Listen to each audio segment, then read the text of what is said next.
Sometimes when you take it off the cast, it's going to break. That's not a big deal.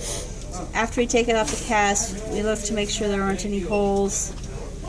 And there's a slight hole there. You can fill that in when you're finishing. We find our bead. I like to mark the bead with a pencil and back to where I'm going to cut, so I know that I don't want to cut past that. So this back edge, I'm going to cut it to that bead.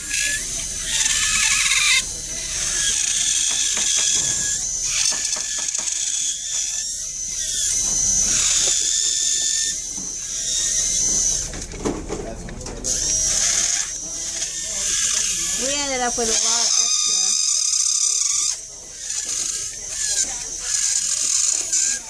I'll let you do this side. But after you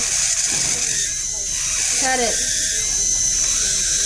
to the bead, you want to go to the outside and round it over so you don't have a sharp edge.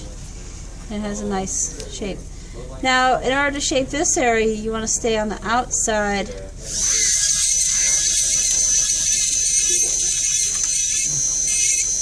grind. And leave those little pointy things in between the teeth.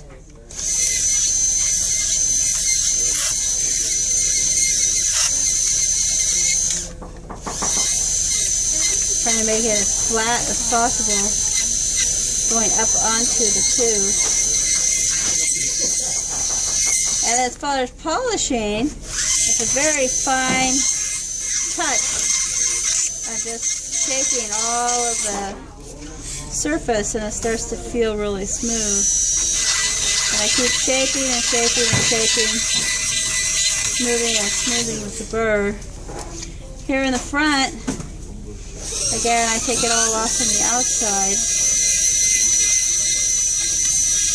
And you can get it to have kind of a scallop shape.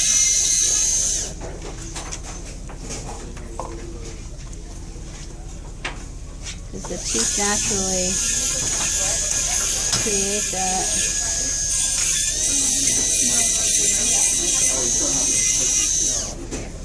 Take any extra off of the back of the tooth and smooth it. Make sure it's nice and smooth. There's no wax on the tooth. And there's any of the extra off the front, you can take off with a knife. Like extra little bits on the front that you don't want. When it goes back on a cast,